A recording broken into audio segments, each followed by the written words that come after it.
bahasan di sini adalah sikap kepada para ulama dan tokoh-tokoh Islam dari para qurra.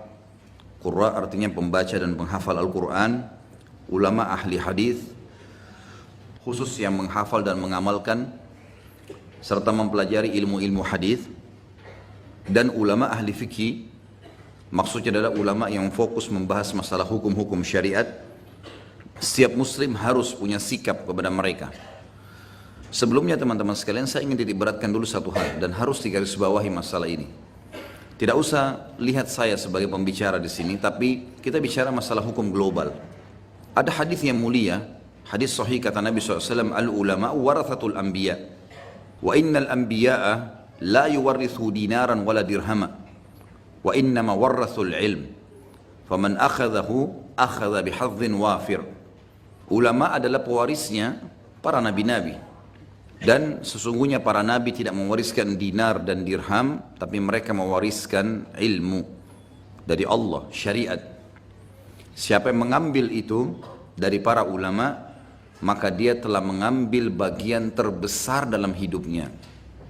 Saya pernah jelaskan juga teman-teman sekalian, di muka bumi ini ada dua jalan, tidak ada jalan yang ketiga, dan kita harus tentukan keputusan kita. Jalan yang pertama, jalan yang benar, jalannya Allah yang maha suci dan maha perkasa. Juru bicaranya para nabi-nabi dan penyambung lidah para nabi-nabi, ulama dan da'i. Kalau kita menuju ke jalan para ulama, para da'i, hadir di majlis ilmu mereka, maka tentu kita akan terpandu ke jalannya Allah, dan ini jalan yang benar. Jalan yang kedua, jalan yang sesat, jalannya iblis, pemimpin para syaitan, juru bicaranya dukun, peramal, penyamun, penyihir dan ahli maksiat. Kapan kita pergi ke sana bergaul dengan mereka, kita akan dipandu untuk ke jalan iblis. Kalau jalan Allah ke surga, ini jalan syaitan atau iblis ke neraka. Jadi di sini memang kedudukan ulama sangat tinggi teman-teman sekalian. Tapi yang sedang kita titik beratkan adalah ulama Rabbani. Memang ulama yang sebenarnya yang mengenal Tuhannya. Bukan ulama gelar, bukan ulama warisan. Tapi benar-benar ini adalah ulama Rabbani. Siapa mereka ulama Rabbani? Para ulama menulis kriteria mereka. Yang pertama adalah memang seseorang yang menghabiskan mayoritas umurnya menuntut ilmu, dan mereka menguasai hampir semua bidang ilmu agama, walaupun nanti ada pengkhususan materi tertentu, tapi semua bidang. Ditanya hadis bisa, ditanya sejarah bisa, ditanya akidah bisa, ditanya fikih bisa, adab, akhlak, semua bab agama dibahas. Mereka punya ilmu di situ, dan ini harus memang mayoritas hidupnya dihabiskan menuntut ilmu. Makanya mereka mengatakan ulama yang sejati adalah ulama yang tidak pernah berhenti menuntut ilmu walaupun dia sudah berumur ataupun sudah mengajar. Sudah biasa sekali teman-teman sekalian, kami dulu menyaksikan di Madinah, di majelis-majelis ulama besar seperti Syekh Atiyah rahimahullah, salah satu ulama yang dulu pernah mengajar di Masjid Nabawi, dan saya sering hadir di pengajian beliau. Tidak asing sekali kalau kami dulu mahasiswa dulu di halaqah beliau melihat di sebelah kami ada doktor-doktor yang memang ngajar di kampus, jadi dosen kami hadir di halaqah itu. Sudah biasa bagi mereka itu. Walaupun mereka sudah doktor, sudah ngajar, banyak karya tulisnya, masih duduk di halaqah-halaqah para ulama. Enggak ada batas waktu buat mereka belajar. Terus menerus menuntut ilmu. Jadi mayoritas waktu ini dipakai untuk itu. Kemudian mereka menguasai hampir seluruh bidang. Imam Nawawi rahimahullah membaca 12 kitab sehari di 12 guru dengan 12 bidang yang berbeda. Di sini dia bahas masalah akidah, di sana masalah hadis, di sana masalah fikih, di sini masalah sejarah, di sana masalah warisan, segala macam bahasan dibahas. Sehari 12 kitab di 12 guru. Abu Yusuf waktu sudah mau meninggal saja masih belajar. Terus saja mereka menuntut ilmu sehingga mereka mencapai level para ulama. Itu kurang lebih poin yang pertama, kriteria ulama harusnya dia menghabiskan mayoritas waktunya dalam agama ini selalu menuntut ilmu, dan mereka menguasai dan mempelajari dari semua bidang ilmu agama ini. Yang kedua teman-teman sekalian adalah mereka mempraktekkan ilmu yang mereka miliki. Dan ini yang membedakan antara ulama Rabbani dengan ulama yang bukan Rabbani. Ulama Rabbani kita temukan dalam keseharian kehidupan mereka, memang semua diterapkan. Kami berinteraksi dengan banyak sekali ulama-ulama Biasanya kita menganggap ulama itu kalau sudah sampai pada tingkat mengajar di Masjid Nabawi atau di Madinah, atau mereka memang level pendidikannya di kampus sudah sampai profesor, kita anggap ini seorang ulama. Tapi saya pribadi pernah menilai dan melihat kasus misalnya seorang ulama yang saya hormati, Dr. Saleh Suhaimi, dengan buta matanya, tapi hafal 30 juz Al-Quran, hampir semua kitab akidah sudah pernah dibaca, walaupun buta ya. Jadi ada anaknya atau salah satu teman atau muridnya membacakan, pegawainya dikerjakan, ada orang Sudan, selalu baca kitab itu dan beliau dengar. Jadi beliau mengkhatam buku itu, selalu saja belajar.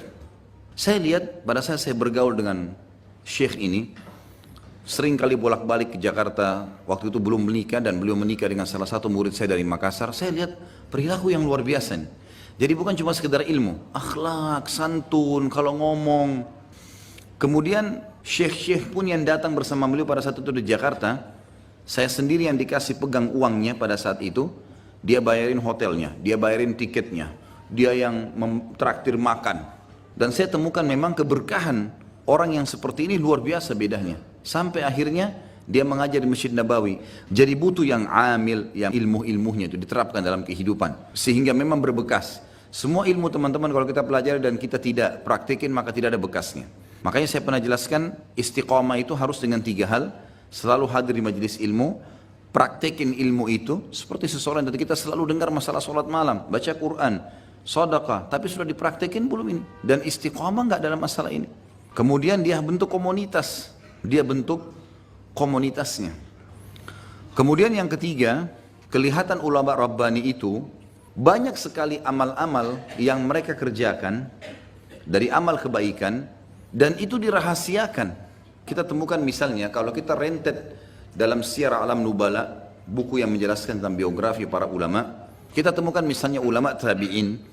Kalau kita rentet ulama yang hidup di zaman tabi'in, setiap sahabat dulu itu bisa memiliki murid tidak kurang dari 1000 orang. Setelah meninggal Nabi SAW, muridnya Ali bin Abi Thalib, Abdullah bin Umar, Abdullah bin Abbas, minimal 1000 orang.